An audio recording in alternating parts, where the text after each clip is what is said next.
Hi, this is Mully from the Warm and Strat channel, and you're getting ready to watch Gimmeabreakman. Hello there, morons. It is Victor on the street. Our special guest all the way from Australia, Regan. It's Regan, right? Regan. It's yeah. Regan, not Reagan. Not Reagan. It's Regan. It's Regan. There he is. And he's from Australia. And since most of the Australians on YouTube are douchebags, we finally found a nice one. Except for Yummy Yummy Sesame. Do you know her? I'll introduce you. Very nice girl. Very nice girl. Anyway, no, we're just kidding. We like to rag on everybody. But we're here in beautiful Nagoya Station. This is the check out behind us over there. The old guys. Can you see them back there?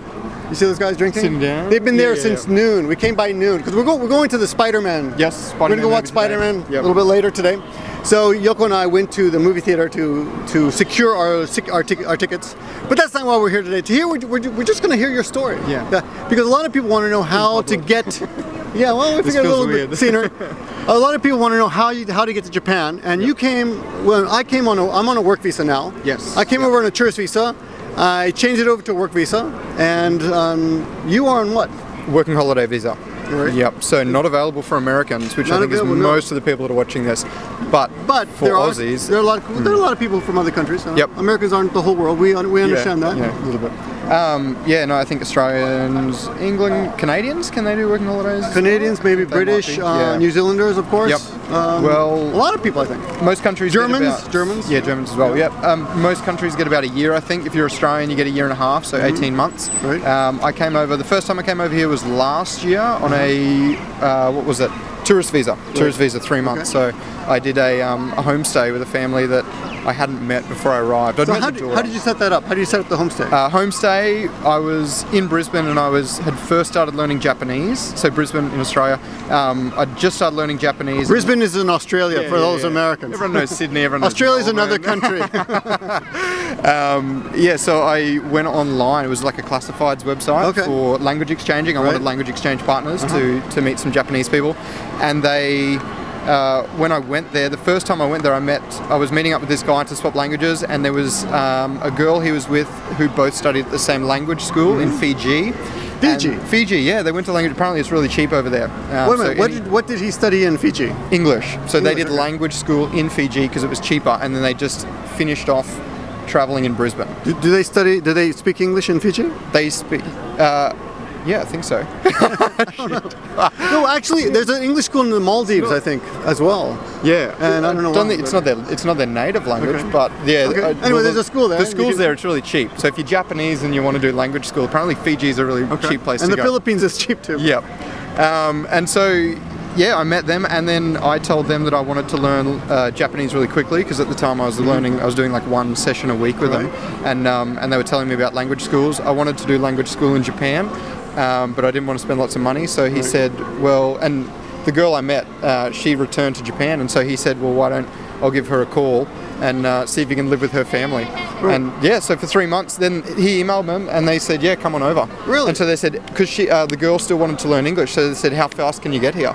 And so within 2 months, I just saved up some money and did 3 months in Japan on a tourist So visa. you didn't have to pay for the homestay? It was $50. I just paid for electricity, like to help with the bills. So it was $50. It was like $50 a week. What was it? Yeah, $200 a month. Wow. I was there for 3 months. I stayed inside. They overcharge you for electricity, by the way. I think most homes don't pay more than maybe 10. But well, was it a huge house? They had. It was like an apartment sort of thing and a house, but. No, but it's still a great deal. I mean, it was awesome. They checked out the electricity and they said originally they said $200 a month to cover that sort of stuff, and then it worked out that I didn't need to pay that much, but I just said no, we already said that, so I'll pay the full amount. But I spent $3,000 in 3 months. I was living in Japan. That's $3,000 in 3 months. So it's about what are we? But this is something that most people can't do unless you. So basically, you have to find a Japanese friend to get a homestay, right? Yeah, but I mean, there's so many websites that you can do. You can get language exchange partners, like italki.com. We should probably make a list of these. There are so many websites that you can meet Japanese language exchange partners, and even if they may not be able to take you, and they might know a family if you just mention to them that you want to go there. Well, actually, this is going to be out soon, but Tomoko, Tomoko, she is taking in a homestay. Oh, there you go. Did you hear that? Did you hear about that? No, I didn't know about that. So someone that she met on YouTube, and do not email her and ask her to be a homestay to her family, or don't do that, please. I don't know how that came about. I guess we'll have to interview Tomoko and find out how that happened. But apparently she's going to be hosting someone too. Yeah. Okay, so let me go back a little bit. Now you're in Japan. You don't have a BA yet, right? No, you don't have a college degree, but you are teaching English. I'm teaching English. Yeah. Right? So your English is pretty good. My English? Yeah, pretty good. I can understand everything you're saying. Yeah, a lot of conversations I've had with people. They've been. It's almost like you're a native. So close. So you're in. Girls checking us out. Yeah. Hello.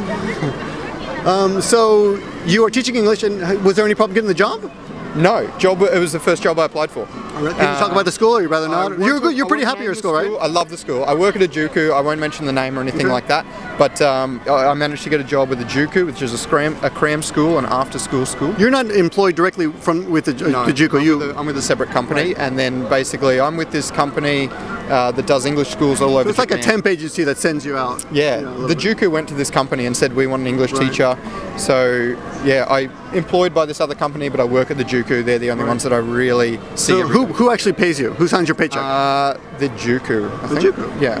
Okay. They're the ones that pay across each. And how many? I'm asking these questions because I know a few cases in which sometimes you will be employed by a temp agency and they will only pay you a certain number of months of the year. You getting every month, or? Yeah, I get it every month. I think. I'm not sure. Well, Golden Week's now. I'm not sure what my pay is effectively. See, like that might change depending on the holidays and things. Yeah, they try to take advantage of that, but some companies will pay you. Yep. You know? So that's good. Yeah. So you're pretty happy with them. I love it. How many hours a week? I do 25. I'm only part-time, so I only work 3 days. Wait a minute. Part-time is 25 hours? That's full-time usually.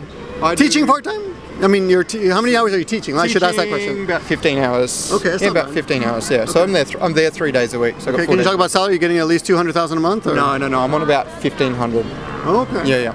But you have a lot of time. I have a lot of time. Okay, so that's another option. I mean, when you're looking for jobs, some jobs will offer you a lot of work and a decent salary, but they takes up your whole day. Yeah, it'll be there 9 to 4, 9 to 5, or if you do the evening shift, it could be from 2 to 9 or 2 to 10. I'm 2 till 10. 2 to 10. 2 to 10. Yeah, 3 days a week. 2 till 10. 3 days a week. That's pretty good. Yeah. So 4 days a week. Yeah, so I got 4 days a week off. Yeah, it's fantastic. And so Golden Week really lined up. I got 12 days off in a row. All right. So I'm going to grow this finally out. Yeah. I've been 2 Maybe months. get a mustache, huh? But you're having a good time so far. Yeah, absolutely love it. Any advice to other people coming over? First, Australian, your native countrymen. Because most of them are douchebags, you know that. Most of the ones I know. All my friends are.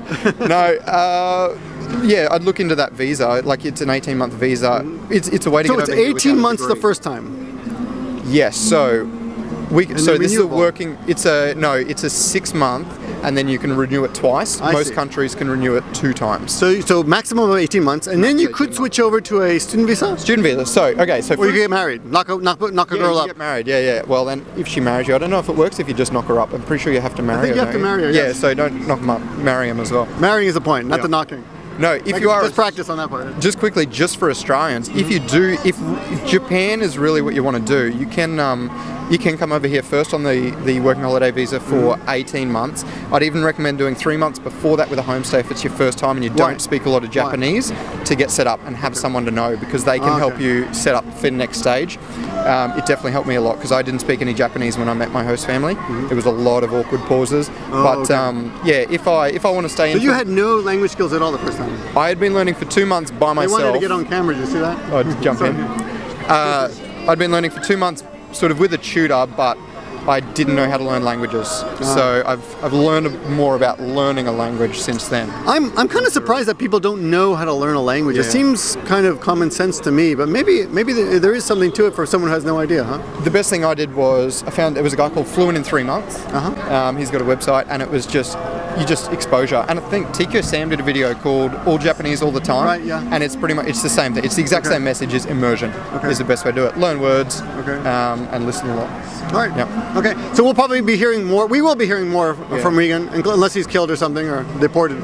But thanks for being on my channel. Cool. You've been watching Gimmeabreakman, and behind the camera is Gaijin Shane. You want to turn around and say hello? Thanks for watching. Yep. Peace out. Talk to you soon. Give him a break because he sure deserves one. And when he's back from his break, you'll see his parts made in Japan.